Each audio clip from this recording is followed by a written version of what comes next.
nizere ko mumeze neza bakunzi ba Mwanandaki, bakunzi ba Nino TV, ku biganiro tubagezaho ndetse n'amakuru tubategurira. Tuje mu cyo bita ngo ni changamoto, ni breaking news. Amakuru yatuguyeho turaza tukayabaha, kuko n'ubundi dukorera mwebwe. Ikintu cya mbere ni amakuru, buriya amakuru adahari ibintu byose biba byahagaze. M23 turakubita tubangura, ntabwo tuza kurya iminota. M23 imaze gukurira Purusi, wavuze ngo bagiye kuva Goma, ngo bagiye kuva na hehe, ngo bagiye kuzabasanga na Kamanyora. M23 igihe abacuruzi bari banze kurangura bigoma, ati murangure cyangwa mubireke, twebwe ntaho kujya dufite, turagumana. Turaza kujya rero no muri action Rwano, ahangaha za Plenzero mu Minembwe. Ndumva kabisa nizo ngenge ebyiri tugiye gutohoza, ariko abacuruzi bara muri soko rya Sioni barakaye ngo kubona ngo isoko rishya rigakongoka nta kizimya mwoti hari. Ndabyumva ko ari ibintu byashavuza abantu, ariko ndi kumwe na wa mucambuzi bamwita Rwamukwaya Olivier. Rwamukwaya waje afise umwaka utangiye gute ngo ni kwa kundi tu. None se wigeze ubona ari impinduka? Hari impinduka wigeze ubona? Umwaka se nyine utangiye gute? Ni kwa kundi uyu uri mwaka mushyashya nyuma yo Goma ifashwe. Nyega ko ejo se ntitwazabasangiza amavideo y'uwo munsi. Oya, ejo tuzabasangiza amavideo y'ifatwa rya Goma. Yego tuzabasangiza, ariko abantu tunababwira ko ejo ni nawo munsi nagwamagaye se ko nge ndi muri Buhuru rajya hehe, wowe uri hehe ukambwira wikingiranye mu nzu ngo ntabwo usohoka. No ngo rero wowe aho wari uhagaze naho ndi sose zari zitandukanye. Twebwe hari abahungu bari bayobye ba Omega bayobeye muri karitsiye. Abahungu ubwo ni FDD. Urumva? None se urana kubakubita bamanura, hari abayobewe inzira barinjira. Ubwo byari bikaze, ntuzi ko bishe abahungu ba Omega bishe n'abantu batatu se hano. Yego. Ubwo rero twebwe byari danje, wari twafunze defense kabisa. Urumva ko ari uko nguko bimeze. Mu kwa tuje mu makuru ntabwo dutsindana, bibwiye abantu turakora iminota mike ishoboka. Itangazo rinyuzemo amaso, M23 ni itangazo yarekuye saa 11:30. Tuje mu kiganiro natwe rwose nta kintu kiratugendana. Itangazo riracyari ribisi rwose, racyari amakuru ashyushye. None turavuze ngo munywa amazi birashira, atutaenda ubwo ngo nkurikije aho biturutse, hari amakuru amaze iminsi nyuma tutave no kuri Purusi, n'abantu bose n'abahungiye ibeni bose n'abakinshasa bose baba ko kuva M23 yarekuje Uvira igomba kurekura na Bukavu ndetse na Goma. Abacuruzi rero bari batanye kurangura ngo bigiye guhinduka, binatabadilika, batayenda wapi wangu. Kandi mu biganiro nabwiye ko impamvu Uvira bayivuyemo muri dosiye ntabwo nari nyifite mu biganiro twakoreye, se nabikubwiye. Abantu bagiye bakurikirana ibintu umuntu yagiye avuga. Nakubwiye ko ntago ari ubuhanuzi nawe ko mu bintu mu bice ibirebe mu Ventura Uvira rwose mbona mu mbonezanye ni abantu ni abariveriye. Itangazo rero rijyanye itangazamakuru ndetse n'aba FRDC ryo kuri tariki gusubiza itangazo rya FRDC nomero 3 ryasohotse tariki 23 z'ukwa mbere. Uraryibuka ryarindi rya FRDC riheruka ryavuga ko ngo ari kwitegura guhunga basiga batejemo akaduruvayo. Ariko ngende nari kubwiyeho kuko naribonye mbere. Reka nsubire mbere yo kuvuga iringiri uko bari gusubiza. Yego. M23 irisoye itangazo uko FRDC yasohoye itangazo ivuga ngo nkuko bavuye Uvira bagasiga batejemo akaduruvayo, nibikore gutegura ako kaduruvayo ko kazaba muri Bukavu ndetse na Goma bamaje kugenda. Urumva icyo byari bisobanuye ko ari guteguza abaturage yuko M23 igiye kuvamo. Nicyo bari bagamije. reka twirebere rero kuri iryo tangazo. Alliance Fleuve Congo M23 Mouvement du 23 Mars ntabwo izava na hamwe mu hantu yamaje gufata. Zone zafashwe zikaba ziri mu buyobozi bwayo, zifite amahoro kandi ku buryo burambye. Abaturage bakora akazi kabo amasaha 24/24. Serivisi zikorera abaturage zasubijweho. Ubukungu bwahawe umurongo, hanyuma burajyana nuko ahubwo dufite ikibazo cy'umusaruro mwinshi w'ubuhinzi utuma ibiciro byaraguye by'ibicuruzwa bimwe na bimwe byo kurya ku masoko. Amashuri arakora bisanzwe, amazi meza n'umuriro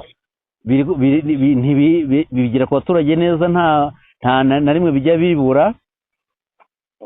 Kondisiyo z'ubuzima ku baturage ntizibura guhinduka buri munsi zigana aheza. AFC M23 nta na rimwe izemera uwo ari we wese, yaba ari umutetsi bwa Kinshasa, guteza akaduruvayo n'ituze ry'abaturage aho M23 iyobora. Turamenyesha ko biturutse ku mbaraga zacu ko twiyemeje kurwana, kurinda abaturage b'abasivili aho ariho hose bazaba barimo kwicwa, ahazaba barimo kubera ubwicanyi bukozwe n'ubutegetsi bwa Kinshasa. Itangazo rya FARDC ryasohotse ryaje mu rwego rwo mu gihe harimo politike yo gutanga kugwiza mu rwego rwo kugwiza ibihuha, kubeshya abaturage, bikozwe n'ubutegetsi budashoboye bwa Kinshasa. Ubwo butegetsi bukaba bukoresha strategy yo gutegura inkuru z'impimbano kugira ngo barangaze abaturage mu gihe bagiye batsindwa gisirikare ku rugamba, bagatsindwa muri politike, bagatsindwa no kwita ku baturage. Habanye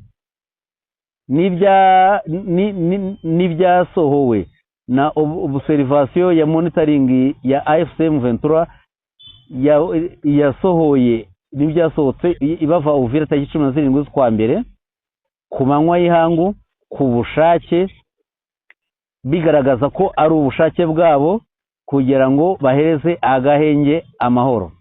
Kuba baravuyemo hariya rero byari mbere mu maso y'abaturage, imbere y'itangazamakuru ryo mu gihugu ndetse na mpuzamahanga, kandi byaragaragajwe kuri interinete, bituma abantu bo muri abanyekongo ndetse n'umuryango mpuzamahanga bahinduka abatangabuhamya b'uko kuva mu mujyi wa Uvira kwa M23.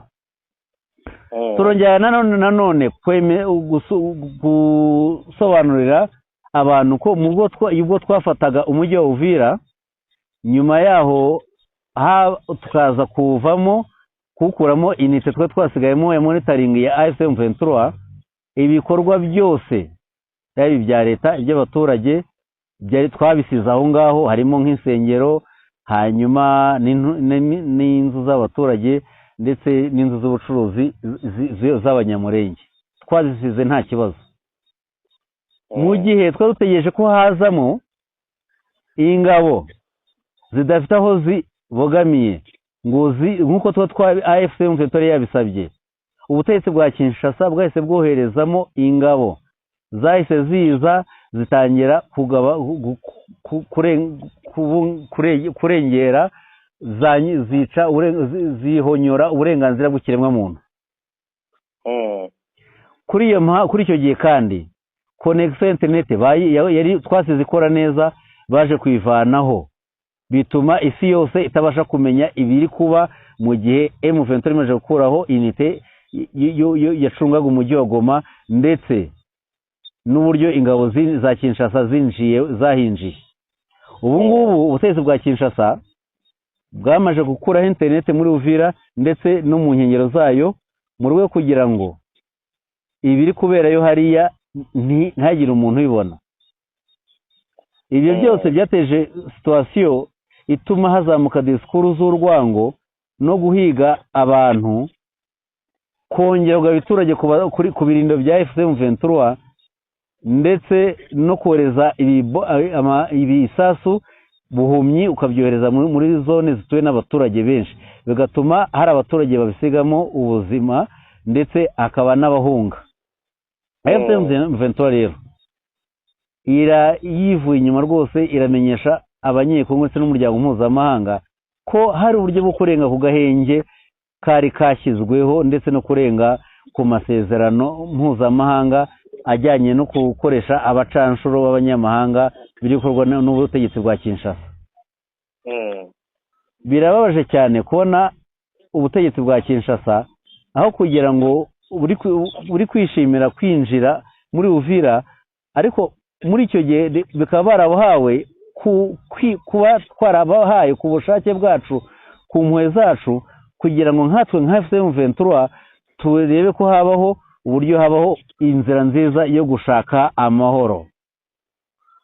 Bikoreye Goma tariki 26 z'ukwezi kwa 2026 kuri Alliance Fleuve Congo AFC, Lawrence Kanyuka ushinzwe departement y'itumanaho. Ni itangazo ryandikiwe hariya Force Sociale ku biro bya Kanyuka n'abarinda. Ubwo rero abantu banze kurangura, hari abari baguze champagne ngo bazazinywe M23 yasohotse, abarundi abashimije wa muntu. Abo ngabo nta kibazo bangakura mu nasha no kujya gute M23 yerekuye Uvira, uko mu bikona bitangaje Uvira ntago yari iri muri agenda za M23 pesi nkubeshye. Uvira irivende kuri yo ibyavuze mwageze murabibona. Buriya mu wanya wacu Maisha niwe ugeze kumbwira ngo navuze ko Uvira ari yabandi kuri yo Reveriani, ngo ariko yafashwe nawe nanjye byantunguye. Bavuye bona wene sinabikubwiye, abantu bagende koko M23 kuriye Uvira ngo uzayerekura n'ahandi. Icyangombwa cy'ubutaka cya M23 ni Kivu zombi uvanyemo Uvira. No kuvuga ngo M23 amaze guhabwa icyangombwa cy'ubutaka UPI ya M23 ni Sud Kivu ukuyemo Uvira, na Nord Kivu uvanyemo ibice bya Zaituri na Beni na hariya ho hamaze kuba cible. Nangiye kuvuga ngo Rubero centre yamaze kuba cible. Rubero ntago ugera utaraca ntuza Butembo wangu. Oya Rubero centre ujya utaraca Butembo da. Ugitse utaraca Butembo nibyo koko ndahibutse. Ugahita ukomeza ukagenda gukorera Rubero nagiye. Iyi tariki 26 z'ukwezi kwa mbere nsubiye inyuma ngiye mu mafoto muri telefone nabitse, mu masaha ya saa 4 igisasu cyaraje kigwa Busigari. Kigwa Busigari gisenya inzu y'ubucuruzi. Hanyuma ubwo twakeye mu masaha 4 n'igice, saa 4:50 iyindi rokete yaraje igwa aho bita mu Bisizi, igwa mu murima w'abaturage. Amasasu yari ameze nabi mu gice cya Goma kigana hano hafi na aeroport, kigana ahangaha kuri Supermarket uruganda rwa Rujugi. Mu gihe M23 ninjoro tariki 25 yari yarayinje mu gice cya ruguru kigana za Mugunga, sibyo? Yego, abantu basha kubyumva neza. Hanyuma amasaha aragiye, tugeze saa 6 n'igice. Lawrence Kanyuka asohoye itangazo rifunga ikibuga cya Goma. Yego, ubu narindi kuri Petite Barriere, umupaka urafunzwe. N'abantu bakeya bari babashe kureba uko bimeze, bose batinye bari kugaragara niba cyari kugaragara ko bari kuva muri Kongo baza mu Rwanda, ariko Grande Barriere yo ikomeje gukora. Turakomeje saa 6:47 indege ya nyuma na nyuma yari ya MONUSCO nibwo yazamutse ikirere, naranayifotoye tuvugana. Yarahagurutse iragenda. Igiye ubwo yagiye ikigo cy'indege cya Goma gufungwa, ariko Lawrence Kanyuka karamaje gusohora itangazo rifunga ikibuga cy'indege cya Goma kubera ko bari bamaze kubona amakuru y'uko haje abakomando badasanzwe ba Afurika y'Epfo bashobora ku kibuga cy'indege bagahindura imirwano. Indege bayihagarikira mu kirere isubira inyuma kuri tour de contrôle baravuga ati M23 hano hafi n'ikibuga cy'indege yavuze ko gifunzwe nimuhamanuka iragihanura kandi Afurika y'Epfo izanye abakomando badasanzwe bari kuza bagahindura urugamba. Ubwo indege ya nyuma na nyuma saa 7:07 nibwo yari izamutse ifashe ikirere. Saa 7 nageze Grande Barriere nsanga Médecins Sans Frontières abakozi b'imiryango mpuzamahanga bose bari guhunga n'abaturage ba Kongo bari kuza mu Rwanda ku bwinshi baza. Amasaha arimo aragenda abaturage kuza uwo mugoroba baza ku bwinshi bari kuza rwose benshi, imiryango abametisi abakoraga mu kazi kihe kose bari kuza. Saa 8 bari kuza tariki 26 nuko zarangiye nimugoroba ibintu bisa nk'ibituje. Imirwano iri muri teritwari Nyiragongo itarinjira umujyi wa Goma neza. 27 tuzayisubiramo kwa ejo ari nabwo uyu Enoki yambwiye ati abantu bafite amaduka ahantu bita Buhene, ayo maduka arimo arasahurwa n'abazarenda umujyi bawunyuramo bahunga. ubwo tariki ya 26 nari ndi ku kabari bita Goma kuri Petite aribwo ndi kureba uburyo imodoka za FRDC ziri kugenda zinyuranamo ahangaha rompuye Tugutu zimwe zizamuka. ayo mayimaje yose tuzayabahereza nubwo tutariyo, hari bagenzi bacu bayadufatiye turayafite tuyabageza hejuru. Uwo munsi nubwo wari uhari 2020 tariki 26 ntabwo byari bigoye. 27 nizo tariki Rubavu yibuka. Uyu munsi rero twigane imirwano yakomeye, twirwaneho na twirwaneho na AFC M23, twirwaneho bakocaguranye na FARDC aho witwa Mutambara. Ni muri hehe? Mitamba ni ruguru gutyo, ni ruguru gutyo hasi n'isoko rya Kirungwa, ni mu misozi miremire. Ariko na Point Zero naho barwanye aho Mitamba abarundi bari baje ari benshi. Point Zero bari baje kwefata imirambo yarashwe kwa gatanu bakaburu twirwane kababuze uko bajyana imirambo, bazana imbaraga nyinshi ngo baratwara imirambo Point Zero, n'ubundi abari baje gutwara imirambo nabo baburu batwara. Ngo iya mbere tagiye kwangirika n'abandi baraje nabo babaye yindi.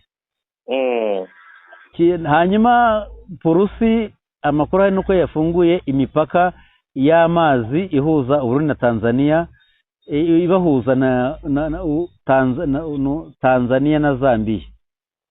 Uburundi, Tanzania na Zambia. Ubu nuvuga ngo M23 yamaje kuvamo hariya, ubu bo bamaje gufungura. Ubu ushobora kuva Tanganyika ukajya ku Karundu n'icyambu cyafunguye guhera uyu munsi, igomba guturuka hari ukagiye Bujumbura, ukavujumbura ugaruka, cyangwa se ukatega hari mu bwato ujya hehe Kigoma, cyangwa ugatega hariya za Ntuza za Baraka ugenda hehe ujya muri za Zambia. Urumva ko babifunguye. Ni naho kandi muri kongera imirwano mu burasirazuba bwa Kongo, General Kashindi Dunia yagizwe komanda wa kare ka 33 ka gisirikare ka FARDC, misiyo yo kurwana muri zone strategique, akarwana hamwe afatanyije na Colonel Wanga wabaye chef d'état major w'aho gace. Yego, tugana ku musozo, abacuruzi bo muri rya soko rya barimo baratabaza ngo birababaje kubona nta kizimyamwoto. Nawe birababaje kuba igihugu kitagiye kizimyamwoto. Igihugu hano mu Rwanda kizimyamwoto ziri mu ntara. Uziko buriya Rubavu igiye kizimyamwoto, Musanze kaye kizimyamwoto, ahantu hashobora kuba ibibazo hose za kizimyamwoto. Na Rusizi ya kizimyamwoto, naho ya kizimyamwoto, zo kizimyamwoto zuze mu Rwanda bo babuze kizimyamwoto abavandimwe b'Abarundi. Amafaranga barayarya hango. Aha, buriya nibyo Reverien yavuze. Ubwo Reverien wenda yagarutse kuba umunyamabanga, ubwo ratanga ko Neva azaba perezida we, dutegereje ko bizagenda ko ibyabo ni uko baratubibonye ko Reverien we yamaje gutorwa nk'umunyamabanga, none agiye kumara indi myaka 5 ayobora ishyaka rya CNDD-FDD. Urumva abashya ko aziyamamaza ku mwanya perezida ntago byakunda. Ubwo Neva nawe ntiyamwemeraga ubwo kuba yamwemeye ko yakongera kuyobora ishyaka ubwo hari ibiganiro biberaho tutazi bashobora kuba baragiranye ubwo nuko